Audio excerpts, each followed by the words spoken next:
372वां अध्याय यम और नियमों की व्याख्या। प्रणव की महिमा तथा भगवत पूजन का महात्म्य। अग्निदेव कहते हैं, मुने अब मैं अष्टांग योग का वर्णन करूंगा जो जगत के त्रिविध ताप से छुटकारा दिलाने का साधन है। ब्रह्म को प्रकाशित करने वाला ज्ञान भी योग से ही सुलभ होता है। एक चित्त होना, चित्त को एक जगह स्थापित करना योग है। चित्त वृत्तियों के निरोध को भी योग कहते हैं। जीवात्मा एवं परमात्मा में ही अंतःकरण की वृत्तियों को स्थापित करना उत्तम योग है। अहिंसा, सत्य, अस्तेय, ब्रह्मचर्य और अपरिग्रह ये 5 यम है। ब्रह्म नियम भी 5 ही है जो भोग और मोक्ष प्रदान करने वाले हैं। उनके नाम ये हैं: सोच, संतोष, तप, स्वाध्याय और ईश्वरार्धन, ईश्वर प्रणाधीन।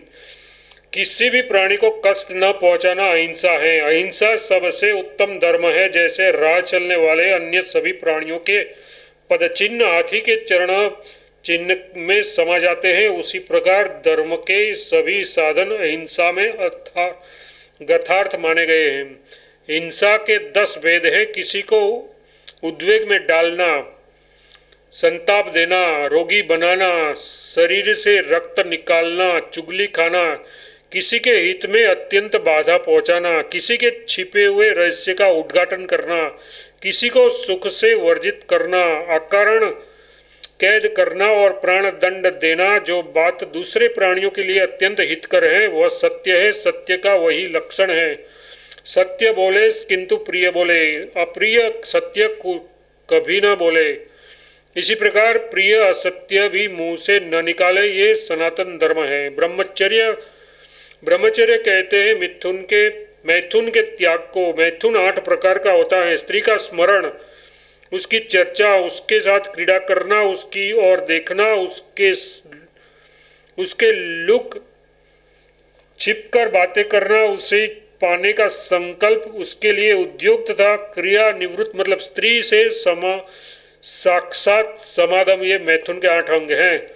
ऐसा मनीषी पुरुषों का कथन है। ब्रह्मचर्य ही संपूर्ण शुभ कर्मों की सिद्धि का मूल है।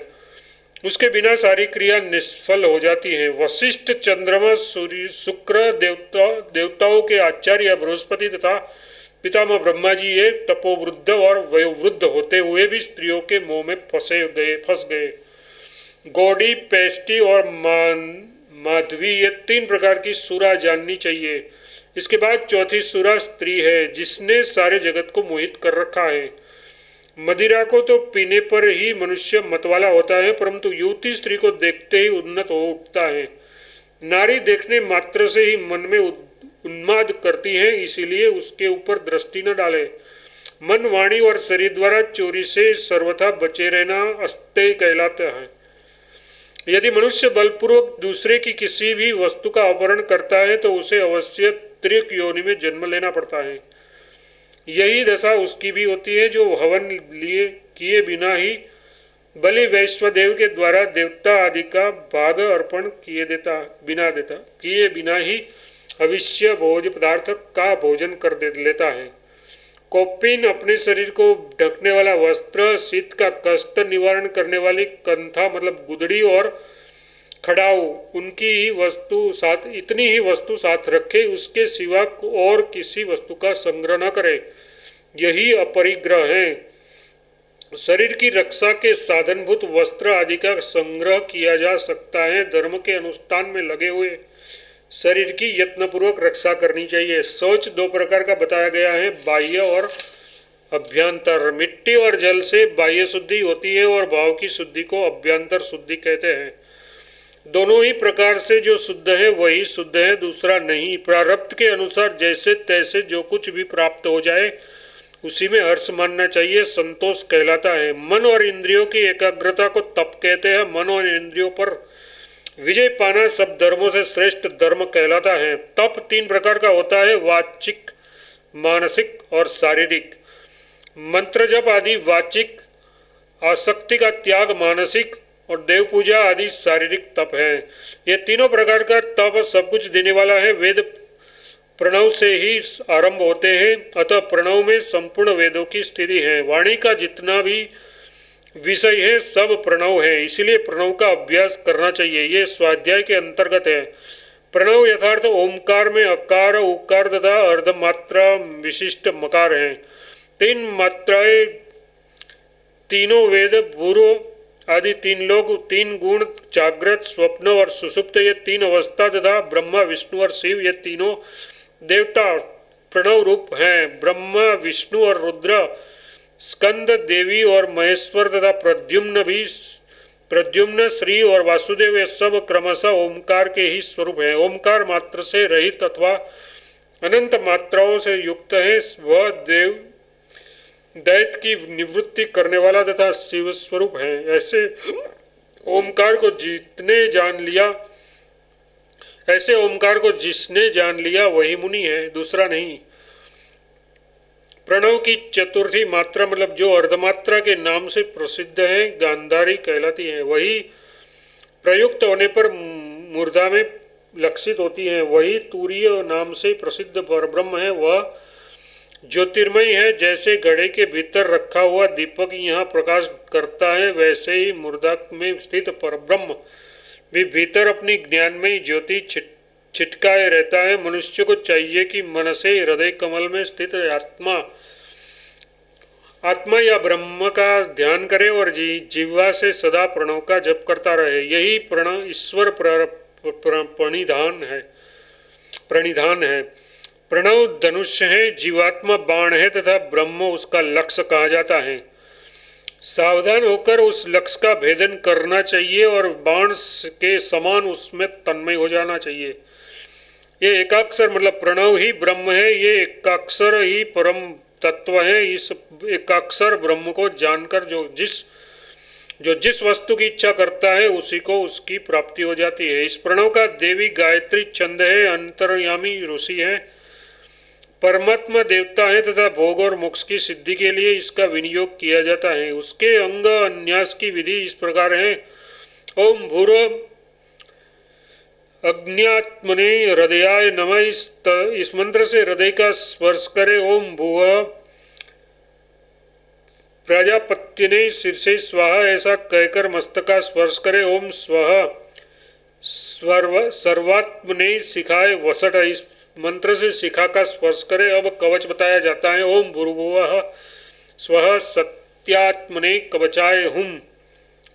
इस मंत्र से दाहिने हाथ की अंगुलियों द्वारा बाएं भुजा के मूल भाग का और बाएं भाग की अंगुलियों से दाहिने भाग के मूल भाग का इस तरह एक ही साथ स्पर्श करे। तत्पश्चात पुनः ओम भुवः स्वः सत्यात्मने अस्त्राय फट कहकर चुटकी बजाए। इस प्रकार अंगन्यास करके भोग और मोक्ष की सिद्धि के लिए भगवान विष्णु का पूजन करके उसके नाम का जप तथा उसके उद्देश्य से तिल और घी आदि का हवन करे। इससे मनुष्य की समस्त कामनाएं पूर्ण होती है। यही ईश्वर पूजन है। इसका निष्काम भाव से ही अनुष्ठान करना उत्तम है। जो मनुष्य प्रतिदिन 12,000 प्रणों का जप करता है उसको 12 महीने में परब्रह्म का ज्ञान हो जाता है। 1 करोड़ जप करने से अणिमा आदि सिद्धियों का प्राप्त होती है। 1 लाख के जप से सत्य सरस्वती आदि की कृपा होती है। विष्णु का यजन 3 प्रकार का होता है, वैदिक, तांत्रिक और मिश्र। तीनों में से जो अभिष्ट हो उस एक विधि का आश्रय लेकर श्रीहरि की पूजा करनी चाहिए। जो मनुष्य दंड की भांति पृथ्वी पर पड़कर भगवान को साष्टांग प्रणाम करता है उसे जिस उत्तम गति की प्राप्ति होती है वह सैकड़ों यज्ञों के द्वारा दुर्लभ है। जिसकी आराध्य देव में अपरा भक्ति है और जैसी देवताओं में है वैसी ही गुरु के प्रति भी है, उसी महात्मा को इन कहे हुए विषयों का यथार्थ ज्ञान होता है। इस प्रकार आदिआग्नि महापुराण में यम नियम निरूपण नामक 372वां अध्याय पूरा हुआ। 373वां अध्याय आसन, प्राणायाम और प्रत्याहार का वर्णन। अग्निदेव कहते हैं, मुने पद्मासन आदि नाना प्रकार के आसन बताए गए हैं। उनमें से कोई भी आसन बांधकर परमात्मा का चिंतन करना चाहिए। पहले किसी वस्तु स्थान में अपने बैठने के लिए स्थिर आसन बिछावे जो न अधिक ऊंचा हो और न अधिक नीचा। उससे सबसे नीचे उसका आसन हो, उसके ऊपर मृगचर्म और मृगचर्म के ऊपर वस्त्र बिछाया गया हो। उस आसन पर बैठकर मन और इंद्रियों की चेष्टाओं को रोकते हुए चित्त को एकाग्र करे तथा अंतःकरण की शुद्धि के लिए योगाभ्यास में संलग्न हो जाए। उस समय शरीर, मस्तक और गले को अविचल भाव से एक सीध में रखते हुए स्थिर बैठे, केवल अपनी नासिका के अग्रभाग को देखे, अन्य दिशाओं की ओर दृष्टिपात न करें। दोनों पैरों की हड्डियों से अंडकोश और लिंग की रक्षा करते हुए दोनों उरुओं की जंघाओं के ऊपर भुजाओं को प्रयत्न पूर्वक तिरछी करके रखे तथा बाएं हाथ की हथेली पर दाहिने हाथ की पृष्ठ भाग को स्थापित करें और मुंह को कुछ ऊंचा करके सामने की ओर स्थिर रखे। इस प्रकार बैठकर प्राणायाम करना चाहिए। अपने शरीर के भीतर रहने वाली वायु को प्राण कहते हैं। उसे रोकने का नाम है आयाम।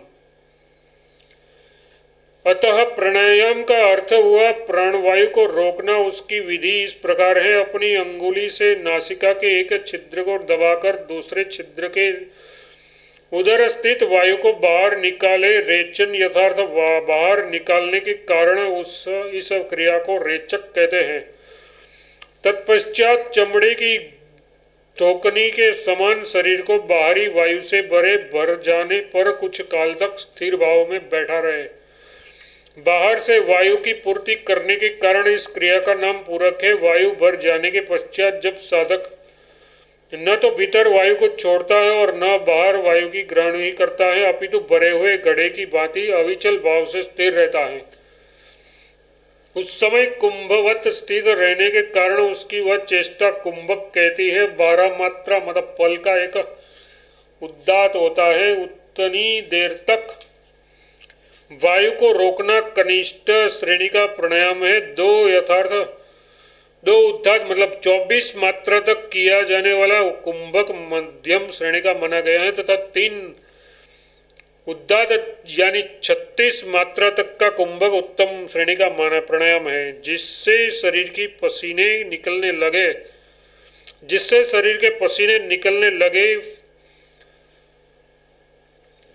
फफीक छा जाए तथा अभिघात लगने लगे, वह प्राणायाम अत्यंत उत्तम है। प्राणायाम की भूमिकाओं में से जिस पर भलीभांति प्राणाधिकार न हो जाए उस पर सहसा आरोहण न करे। यथार्थ क्रमशः अभ्यास बढ़ाते हुए उत्तरोत्तर भूमिकाओं में आरूढ़ होने का प्रयत्न करे।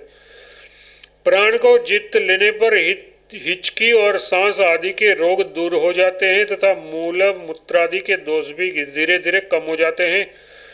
निरोगी होना, तेज चलना, मन में उत्साह होना, स्वर में माधुर्य आना, बल बढ़ना, शरीर वर्ण में स्वच्छता का आना तथा सब प्रकार के दोषों का नाश होना, ये प्राणायाम से होने वाले लाभ हैं। प्राणायाम 2 तरह के होते हैं, अगर्भ और सगर्भ। जप और ध्यान के बिना जो प्राणायाम किया जाता है उसका नाम अगर्भ है तथा जप और ध्यान के साथ किए जाने वाले प्राणायाम को सगर्भ कहते हैं। इंद्रियों पर विजय पाने के लिए सगर्भ प्राणायाम ही उत्तम होते हैं, उसी का अभ्यास करना चाहिए। ज्ञान और वैराग्य से युक्त होकर प्राणायाम के अभ्यास से इंद्रियों को जीत लेने पर सब पर विजय प्राप्त हो जाती है। उसे स्वर्ग और नरक कहते हैं। ये वह सब कुछ इंद्रियां ही है, वे ही वश में होने पर स्वर्ग में पहुंचाती है और स्वतंत्र छोड़ देने पर नरक में ले जाती हैं। शरीर को रथ कहते हैं, इंद्रियां ही उसके घोड़े हैं। मन को सारथी कहा गया है और प्राणायाम को चाबुक माना गया है। प्राण और वैराग्य की बागडोर में बंधे हुए मनरूपी घोड़े को प्राणायाम से आबद्ध करके जब अच्छी तरह काबू में कर लिया जाता है तो वह धीरे धीरे स्थिर हो जाती है। जो मनुष्य 100 वर्षों से कुछ अधिक काल तक प्रतिमास उसके अग्रभाग से जल की एक बूंद लेकर उसे पीकर रह जाता है, उसकी वह तपस्या और प्राणायाम दोनों बराबर हैं। विषयों के समुद्र में प्रवेश करके वहां फंसी हुई इंद्रियों को जो आहुत करके यथार्थ लौटकर अपने अधीन करता है उसके ये प्रयत्न को प्रत्याहार कहते हैं। जैसे जल में डूबा हुआ मनुष्य उससे निकलने का प्रयत्न करता है, उसी प्रकार संसार समुद्र में डूबे हुए अपने आप को स्वयं ही निकालने का प्रयत्न करे। भोग रूपी नदी का वेग अत्यंत बढ़ जाने पर उससे बचने के लिए अत्यंत सुदृढ़ ज्ञान रूपी वृक्ष का आश्रय लेना चाहिए। इस प्रकार आदिआग्नि महापुराण में आसन, प्राणायाम तथा प्रत्याहार का वर्णन नामक 373वां अध्याय पूरा हुआ। 374वां अध्याय ध्यान। अग्निदेव कहते हैं, मुने ध्येय चिंता याम, ये धातु है, यथार्थ ध्येय धातु का प्रयोग चिंतन के अर्थ में होता है। ध्येय से ही ध्यान शब्द की सिद्धि होती है। अतः स्थिर चित्त से भगवान विष्णु का बारंबार चिंतन करना ध्य्यान कहलाता है। समस्त उपाधियों से मुक्त मन रहित आत्मा का ब्रह्म विचार में परायण होना ही ध्यान है। ध्येय रूप आराधना में, ध्येय रूप आधार में स्थित एवं सजातीय प्रतीतियों से युक्त चित्त को जो विजातीय प्रतीतियों से रहित प्रतीत होता है उसको भी ध्यान कहते हैं। जिस किसी प्रदेश में भी ध्येय वस्तु के चिंतन में एकाग्र हुए चित्त को प्रतीति के साथ जो अभेद भावना होती है उसका नाम भी ध्यान है। इस प्रकार ध्यान परायण होकर जो अपने शरीर का परित्याग करता है वह अपने कुल, स्वजन और मित्रों का उद्धार करके स्वयं भगवत स्वरूप हो जाता है।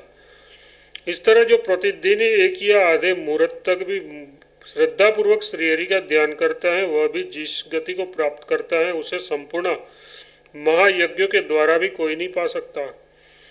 तत्ववेता योगियों को चाहिए कि वह ध्याता, ध्यान, ध्येय तथा ध्यान का प्रयोजन इन चार वस्तुओं का ज्ञान प्राप्त करके योग का अभ्यास करे। योगाभ्यास से मोक्ष तथा 8 प्रकार के महान ऐश्वर्यों, अणिमा आदि सिद्धियों की प्राप्ति होती है। जो ज्ञान वैराग्य से संपन्न, श्रद्धालु, क्षमाशील, विष्णु भक्त तथा ध्यान में सदा उत्साह रखने वाला हो, ऐसा पुरुष ही ध्याता माना गया है। व्यक्त और अव्यक्त जो कुछ प्रतीत होता है वह सब परम ब्रह्म परमात्मा का ही स्वरूप है।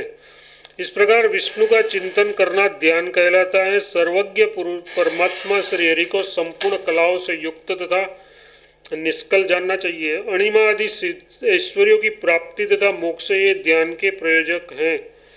भगवान विष्णु ही कर्मों के फल की प्राप्ति कराने वाले हैं, अतः उन परमेश्वर का ध्यान करना चाहिए। वे ही ध्यान है। चलते फिरते, खड़े होते, सोते, जागते, आँख खोलते और आँख मीचते समय भी, शुद्ध या अशुद्ध अवस्था में भी निरंतर परमेश्वर का ध्यान करना चाहिए।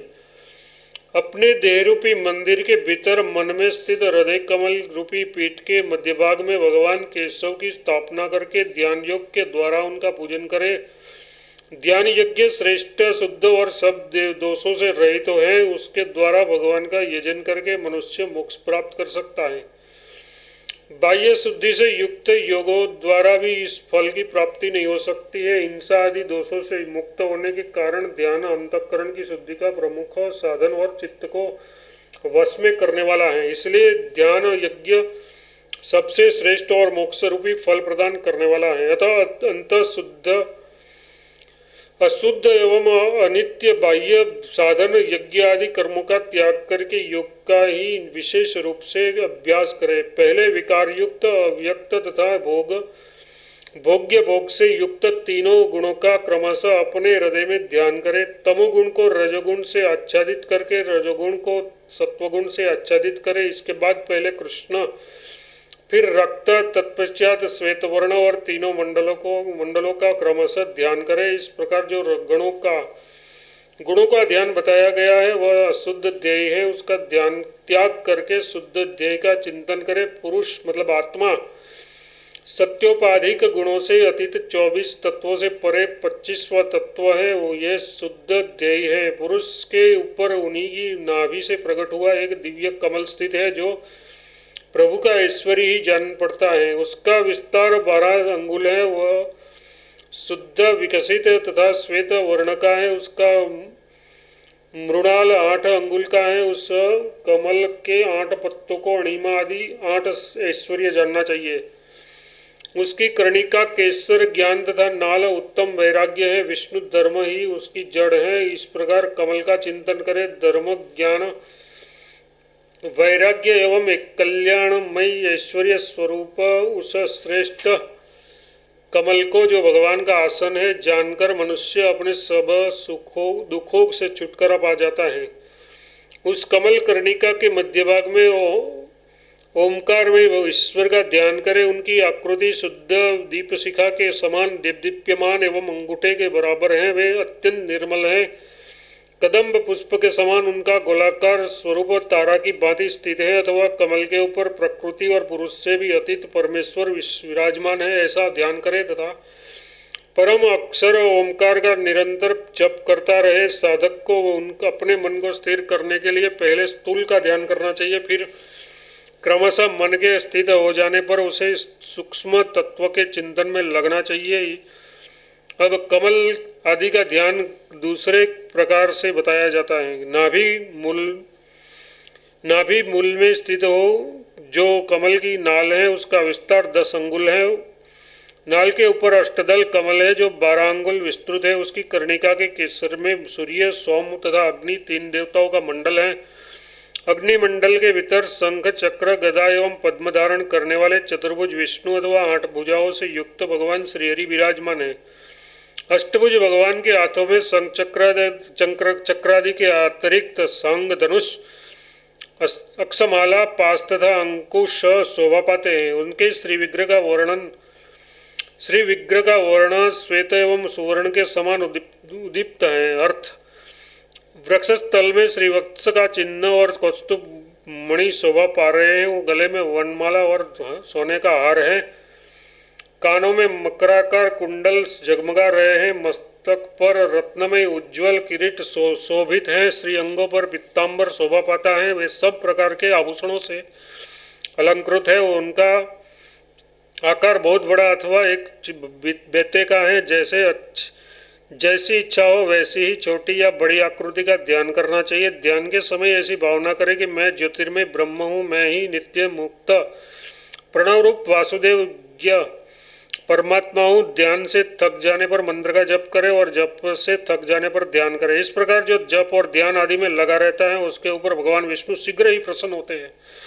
दूसरे यज्ञ जप यज्ञ की 16वीं कला के बराबर ही भी नहीं हो सकते। जप करने वाले पुरुष के पास आदि व्याधि और ग्रह नहीं फटकने पाते। जप करने से भोग, मोक्ष तथा मृत्यु विजय रूप फल की प्राप्ति होती है। इस प्रकार आदिआग्नि महापुराण में ध्यान निरूपण नामक 374वां अध्याय पूरा हुआ। सुखी दो।